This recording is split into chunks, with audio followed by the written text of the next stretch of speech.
Hi everybody, thank you so much for joining me on my channel. If you are new here, thank you so much for being with me on this journey. But I'd like for you to like this video, subscribe to my channel, and take a further step and click that notification bell so that when I upload content, you are informed. If you are returning, thank you so much for sticking it out with your girl.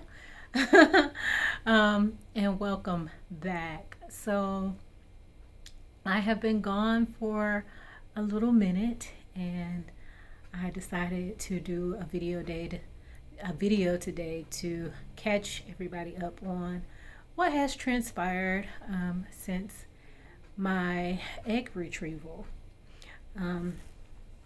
As you saw, I had the retrieval done on September the 9th, and I kind of gave you a little bit of insight into where my mind was, and also what how I came out of it.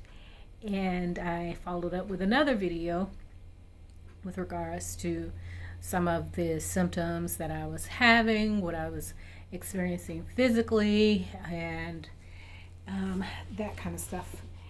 And I will say, and this video is going to be late, so you'll be getting this much later. But after I came back from my cousin's wedding, which was Sunday, things like turned for the worse as far as how I was feeling, and physically and mentally, I think. I came back from the wedding, and I immediately came home and I went to sleep. Monday, I was still pretty bloated, this full feeling like my stomach was extremely distended. I could barely like walk. I was literally like shuffling to get from point A to point B because it just hurt that much.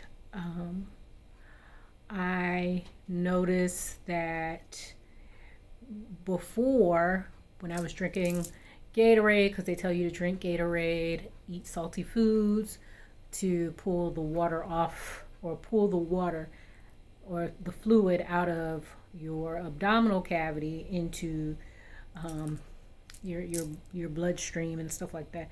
And I may be saying things wrong, but just roll with me.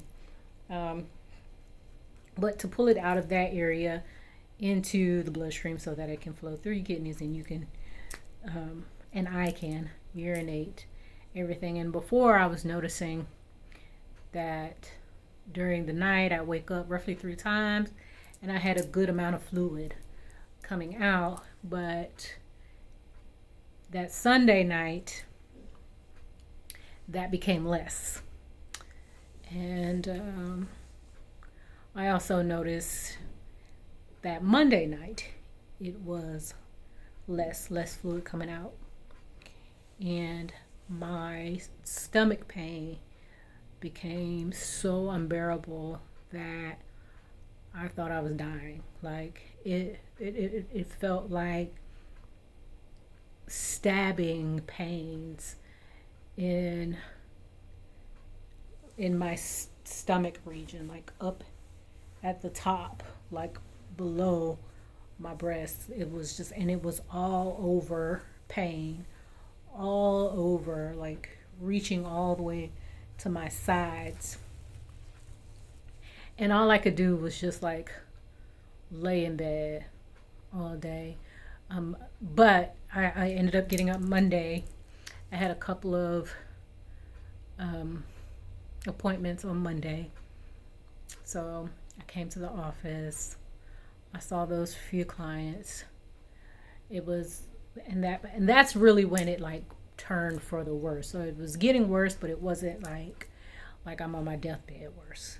It was getting worse. So when I got home Monday night, I rested, woke up early Tuesday morning because this was the day of the transfer. It was supposed to be this Tuesday. And I was just not well. I was just not well. I went to my appointment, and in my mind, I was thinking to myself, I don't want to do this. I don't want to do this. Of course, I'm Googling like crazy, like, because I really don't know what's going on with me. I mean, they told me that I would be experiencing abdominal swelling. They told me that I need to monitor my weight gain to see if I gained any more weight, any more than 2 pounds in a day. And I had been doing that, and I hadn't, but I just was not feeling good at all. Like, I don't even know if you notice, but like even now, it's hard to talk because it seems like everything is just so constricted in there that sometimes it's hard for me to even breathe. And I think I had mentioned that to you all right after my surgery, that it was just hard, not surgery, retrieval. Well, it's like freaking surgery, but it's just hard to breathe. So yeah, in my mind I was just like, I don't know, want to do this. I'm exhausted, I'm tired. And in my Googling, I had saw the OHSS, which is ovarian hyperstimulation syndrome, and I had mentioned that before. And in doing more research, I had found that women who get pregnant, after, or I guess after experiencing OHSS can continue with those symptoms because the syndrome is stimulated by HCG hormone, so the pregnancy hormone basically. So it starts because I'm injecting hormones in me, and the hormones are of course to make the follicles grow. And when they go to retrieve the follicles, there's fluid which gets released into the abdominal cavity, and that excess fluid just kind of sits there. But over time, with drinking Gatorade and things like that, or even sometimes medical intervention, they can go in and they can drain the fluid out. It goes down, everything is fine.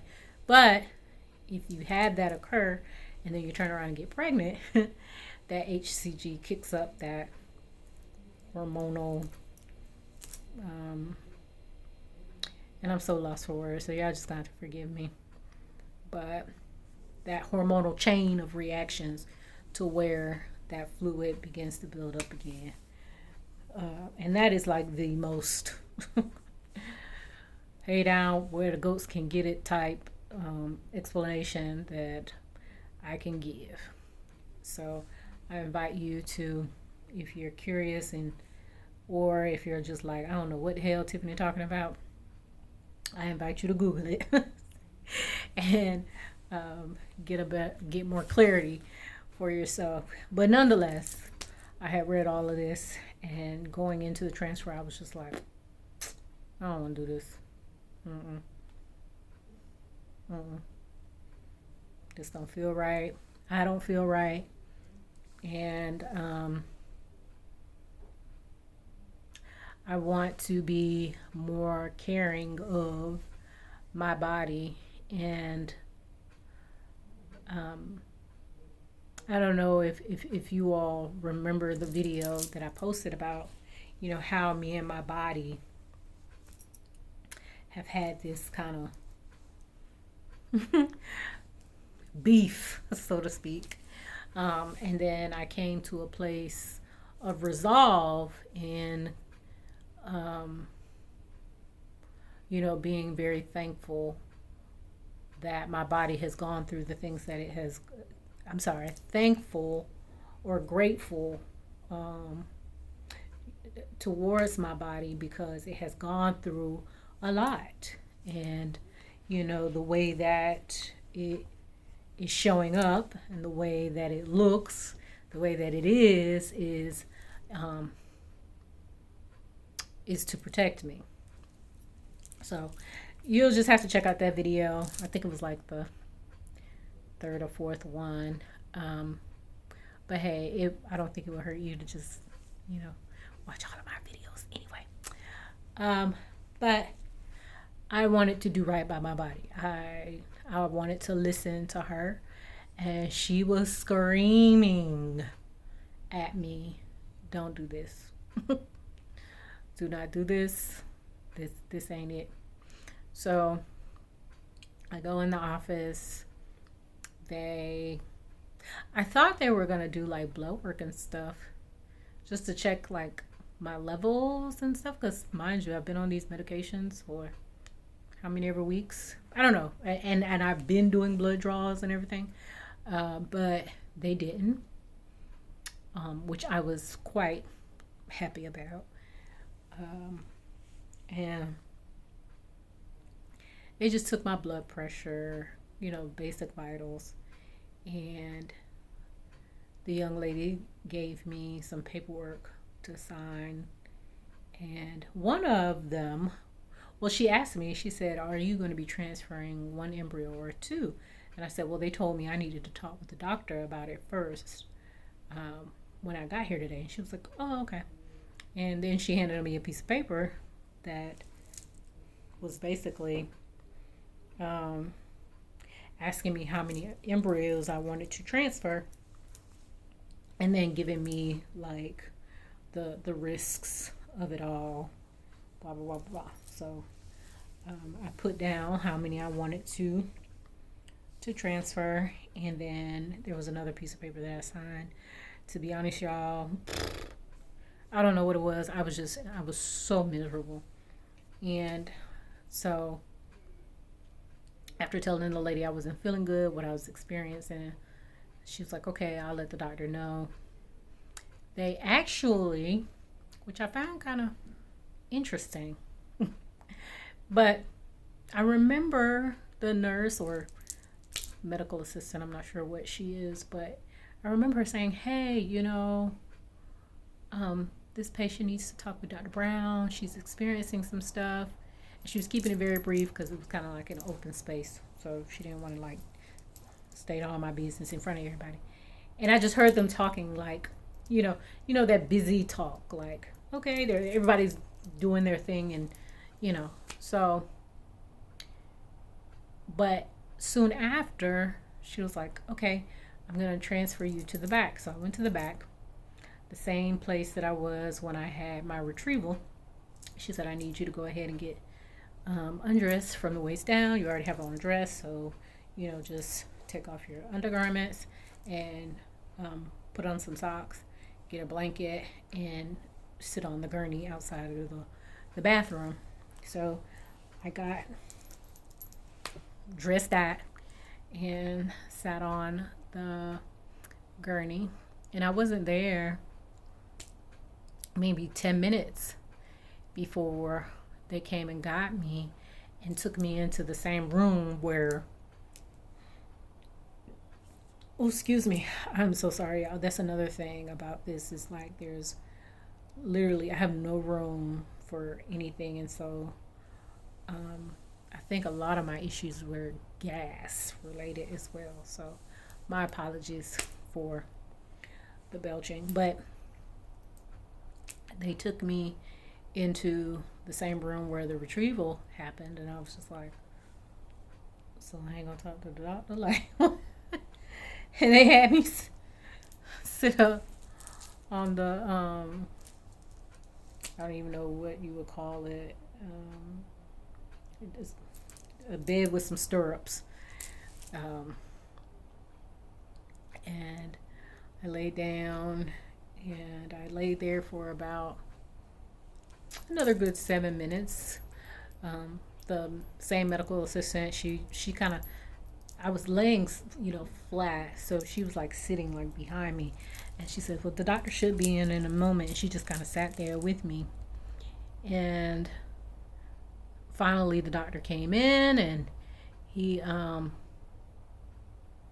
stood next to me, and he was like, "Okay, so what's going on? I hear some stuff's going on." And I could barely even talk. I think I sounded like a babbling fool, honestly. Because I really don't even remember what I said. I, I mean, I remember telling him I'm in pain. I remember telling him my stomach feels full. But I really don't, I don't even think that I articulated myself that well. Um, because I do remember him telling me, okay, so what's going on? What's going on?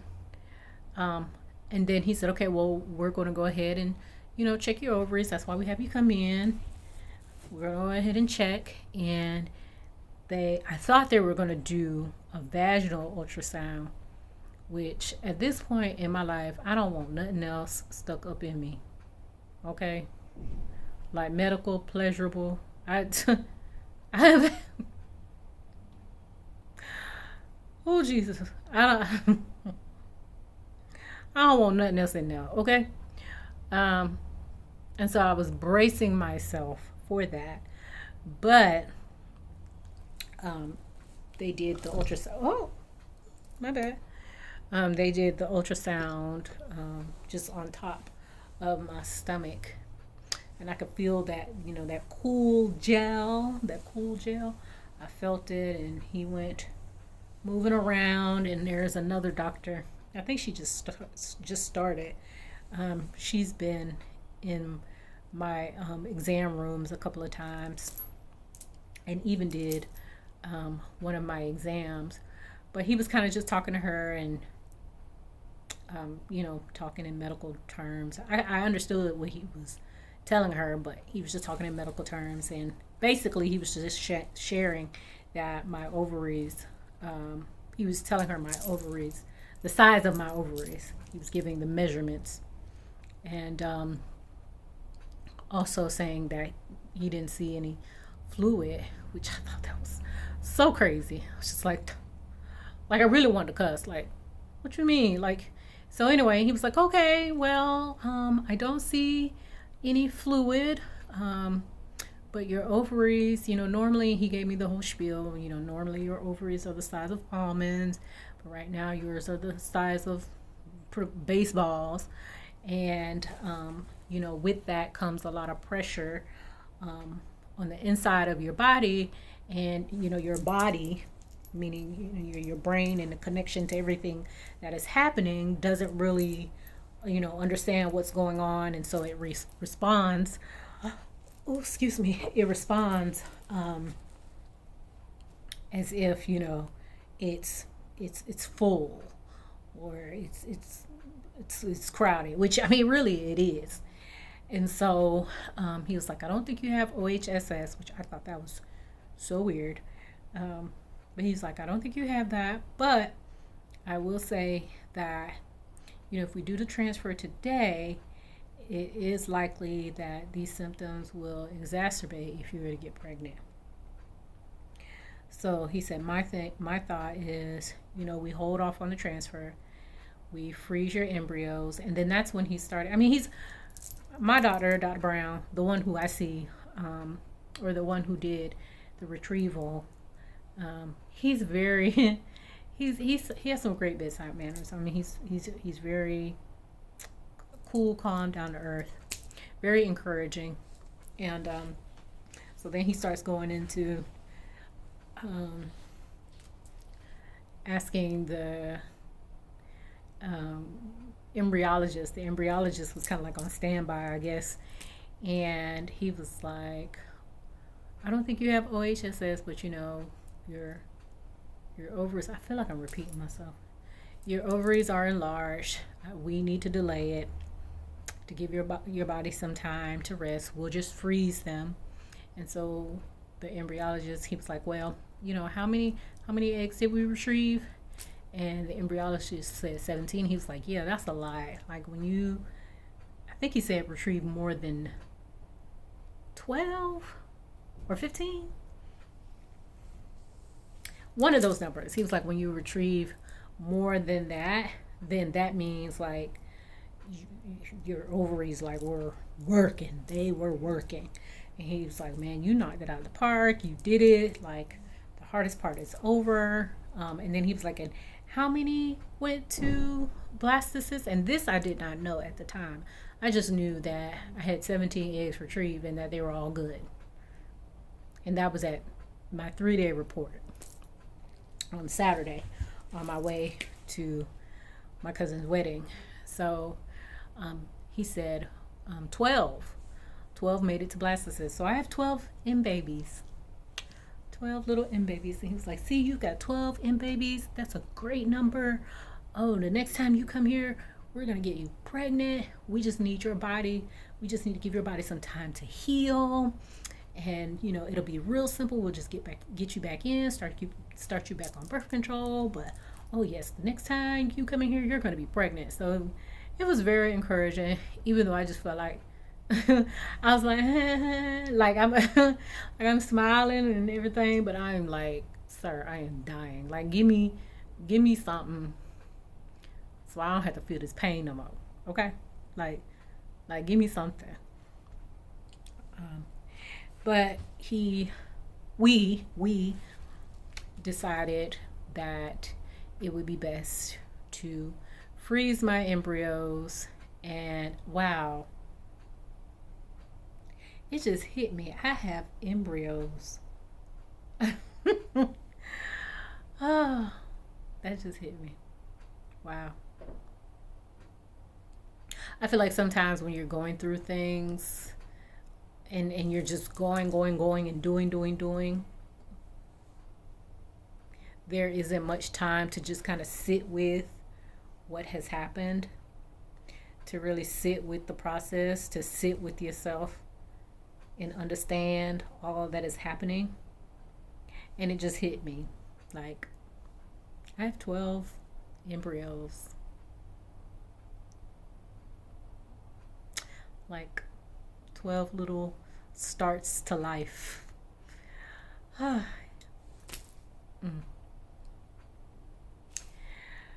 So, yes, that is the plan. We have frozen them, and we are going to look forward to a transfer in November, which, interestingly enough, my son was born in November.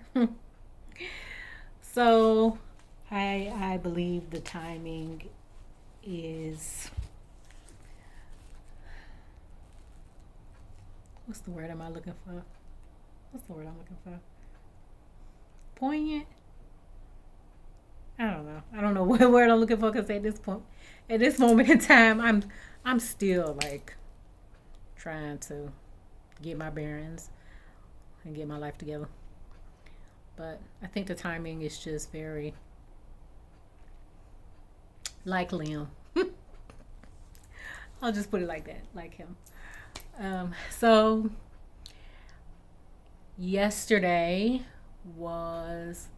Tuesday I left the clinic. I had a crying fest. Me and my dad lived together, so when I got home, I had already texted my family that the transfer was canceled for the day, so he already knew. And it was like when I got home, I fixed some soup because I hadn't eaten all day. And as soon as I finished warming up my soup, I turned around and he was coming into the kitchen, and he kind of just gave me this look like, are you okay? Kind of look. And I just started bawling. Just bawling. Like,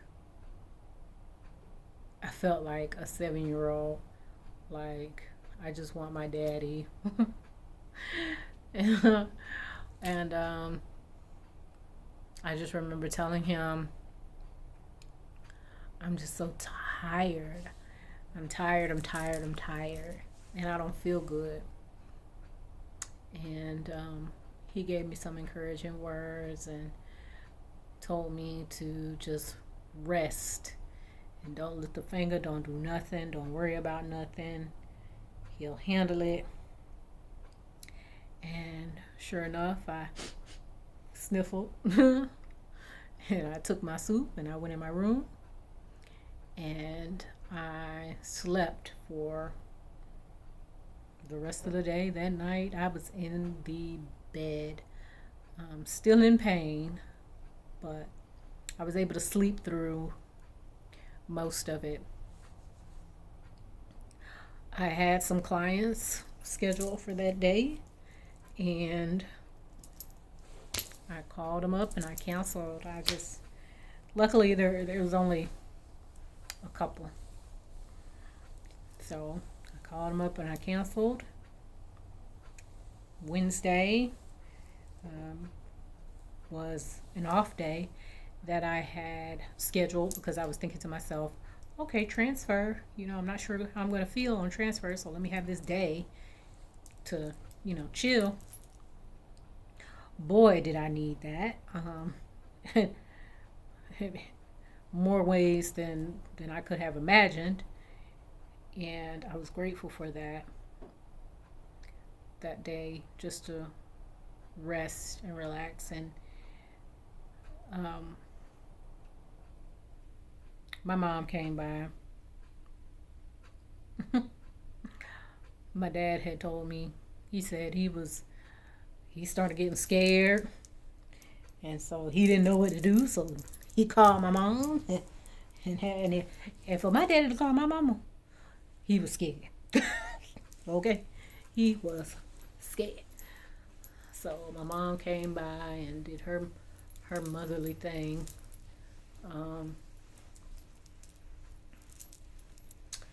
And that was Tuesday. That was Tuesday when that happened. But Wednesday, excuse me. Oof. Sometimes it's hard to catch my breath, and sometimes and then it hurts to breathe. Like deep breathing, oh no, ooh, it hurts. But Wednesday, I just rested. It started lightening up a little bit. My dad had got me some more soup, some more Gatorade, and he got me some Gas X. Right when I was thinking, some of this might be gas that I'm experiencing, because the doctor was like, there's no fluid. So I'm like, well, what the heck else is causing this stabbing pain? And I thought about it, and I was like, maybe it's gas. Sometimes with surgeries, your insides are exposed to air, and when that air gets trapped in there, it causes gas. So I was thinking maybe it's gas, and so my dad came in and was like, I think you're experiencing some gas. So he got me some Gas X and some Tums, and I feel like when I took the Gas X, it really started helping. So Wednesday, I just kind of coasted, recuperated. Tuesday night, though, I forgot this part. Tuesday night, I woke up to go use the restroom. I wasn't having much output, but I remember drinking a little bit of Gatorade, and then having this feeling of, oh my God, I feel like I'm going to vomit. And I dry heaved a little bit, but I didn't actually vomit. But what that did was, I don't know, it made me feel better. It made me feel better. And then I went to the freezer and I got some ice packs, and I put the ice packs on my stomach, and that made me feel better. Between the dry heaving, daggum near throwing up, and the ice packs, I felt better. And so that went into Wednesday. Things got better, a little bit better with the Gas X pills, and then I just kind of coasted all Wednesday night. So today is Thursday, the 15th?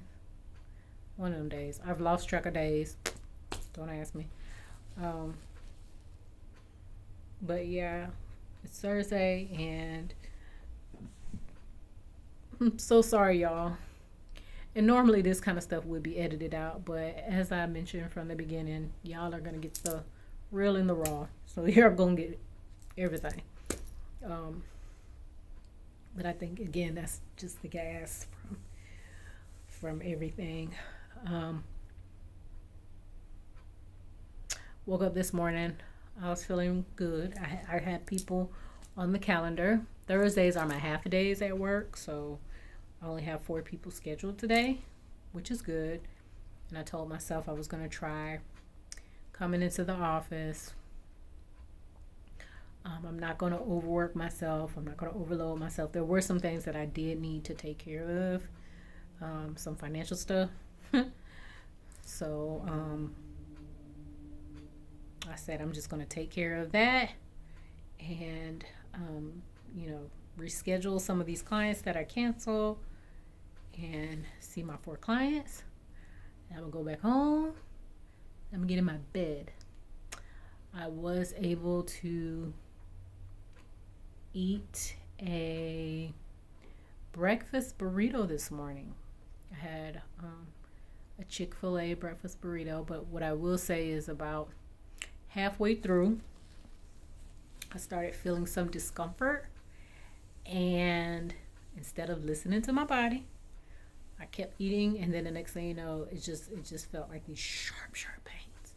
It was these sharp shooting pains, and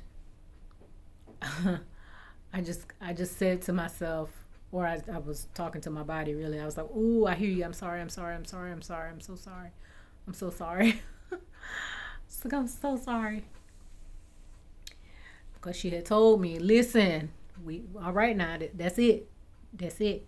But I haven't eaten anything decent since my cousin's wedding. Like, I had like, and everything has been junk and just, chips and just junk. All the stuff, they tell me to eat because it has high salt content, and I haven't had an appetite. And I don't know about you, but like when I've been really sick and I haven't had an appetite, and I start getting an appetite, it's almost like you just want to devour everything because you just want to taste everything. And so, yeah, yeah, my body said, no ma'am, no ma'am. Put the rest of that burrito down. So I was like, yeah, okay. I hear you. I hear you. So I left the rest. And I came on in the office, and everything has been pretty okay. I've just been, chilling, sitting at my desk, not doing too much. My mom called. I ain't called her back because I know she going to say something. What you doing at the office? I know she going to say something. She going to say something. I'm going to call her back eventually. Oh, gosh. No lie, though. I called myself being slick. I was like, I'm going to call her back when I get home. Oh gosh, I always do my mama like that. I have to just do things and then tell her about it later. Cause if not, Lord Jesus. Um, but yeah, y'all. That is where I am. Um, I'll put a couple of pictures of what my stuff. Now, mind you, I'm a big girl anyway. Now, I am a big girl. But the way my stomach was distended was just, it was scary. Like I literally look 6 months pregnant. That's how big it was. So I'll put a couple of photos um, towards the end of this video so you can kind of see what I was dealing with or what I'm still dealing with. But today is a good day of all of this. What I have learned about myself is, listen to my body, do what's right for her because she's always going to do what's right for me.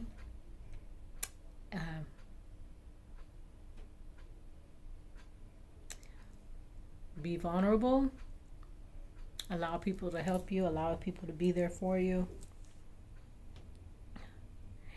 And moreover, what I'm learning is that, man, oh man, oh man, the lengths that we slash I will go through in order to get what it is that we slash I want. In other words, we will go through some things to get what it is that we truly want. And I'm recognizing that I have gone through a lot to realize this dream of having this child, and it's all needed. It's all needed. Like, the things that I've gone through aren't things that I could pass up. You know, I couldn't pass up going through the grief process of losing my son. I couldn't pass up the cerclage surgery. I couldn't pass those things up. At this point, 38 years old, not having a prospective mate in sight, and definitely not looking towards marriage anytime soon, I cannot, skip past that. I have to go. It's almost like I have to go the road less traveled. I have to go the hard route. And each time another part of this journey kicks itself up, I brace myself, I prepare myself, and I do it, I get it done, and I'm able to see myself on the other side. So my hope and my prayer is that I will be chatting with you all sometime next year from the comfort of my home or the comfort of a hospital with my little bundle of joy. That is it. It looks like it's almost noontime. I am going to try to get something else small and light to eat. I really want to start introducing some more solid foods just to see what I can tolerate. And I'm going to finish out the rest of my day. I'm going to call my mama back, child. I know y'all talking about me. I know y'all saying, call your mama. I'm going to call her back. I'm going to call my mama back. And I hope to see you all in November. It's unlikely I'll be posting any videos in between now and then, only because, we're on a pause. And I haven't been contacted by the office yet to kind of tell me, what are the next steps. So when I do, I'll probably do a short video of that. But otherwise, we'll just kind of be living our best life in between now and November. So thank you so much for watching, you guys. And thank you so much for all of your thoughts and prayers and good vibes. I do feel them. Thank you so much. So much for watching my channel and being with me along this journey. It is greatly appreciated. I will talk to y'all next time.